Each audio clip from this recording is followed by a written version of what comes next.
بسم اللہ الرحمن الرحیم۔ السلام علیکم۔ ایک عابد نے دیکھا کہ بنی اسرائیل کے کچھ لوگ ایک درخت کی پوجا کرتے ہیں۔ اسے یہ دیکھ کر بے حد افسوس ہوا۔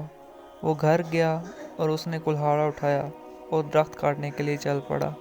ابھی وہ راستے میں ہی تھا کہ شیطان انسانی صورت میں اس کے سامنے آیا اور کہنے لگا، بندہ خدا، تم یہ فضول کام کیوں کرنا چاہتے ہو؟ درخت کو کاٹنے سے تمہارا کیا فائدہ ہوگا؟ عابد کو اس کی بات پر سخت غصہ آیا۔ آخر کار دونوں گتھم گتھا ہو گئے۔ چند ہی لمحوں میں شیطان گر گیا اور عابد اس کے سینے پر چڑھ گیا۔ شیطان نے جب اپنی شکست دیکھی تو کہنے لگا، ہم دونوں آپس میں سمجھوتا بھی کر سکتے ہیں۔ تم اس درخت کو نہ کاٹو اور میں تمہیں روزانہ 2 دینار دیا کروں گا، اور 2 دینار روزانہ تمہارے سرہانے کے نیچے مل جائیں گے۔ ان سے تم اپنی ضروریات پوری کرنا اور غریبوں کی مدد بھی کرنا۔ اس بات پر عابد راضی ہو گیا اور درخت کاٹے بغیر واپس چلا گیا۔ 2 دن تک عابد کے سرہانے 2 دینار ملتے رہے، لیکن تیسرے دن سے یہ سلسلہ بند ہو گیا۔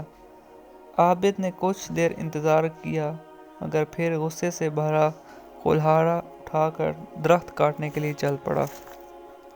راستے میں پھر کھڑا شیطان نظر آیا۔ شیطان نے پوچھا، کہاں جا رہے ہو؟ عابد نے کہا، درخت کاٹنے جا رہا ہوں۔ شیطان نے کہا، میں تمہیں درخت ہرگز نہیں کاٹنے دوں گا، اور وہ دونوں ایک بار پھر گتھم گتھا ہو گئے۔ لیکن عابد آج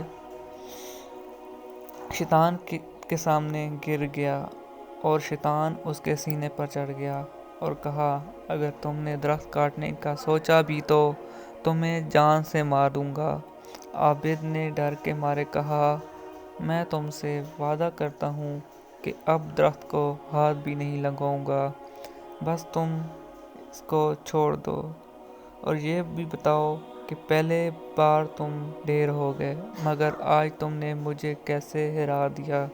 شیطان نے کہا، پہلی بار تم خدا کے لیے درخت کاٹنے جا رہے تھے، اس بار میں ڈھیر ہو گیا تھا، کیونکہ میرا بس ان لوگوں کے سامنے نہیں چلتا جو خلوص دل سے اللہ کے لیے عمل کرتے ہیں، اور اس مرتبہ تم اللہ کے لیے نہیں آئے، بلکہ تمہارا سارا غصہ اس لیے تھا کہ تمہیں دینار ملنا بند ہو گئے تھے، اس لیے تم ہار گئے اور میں جیت گیا۔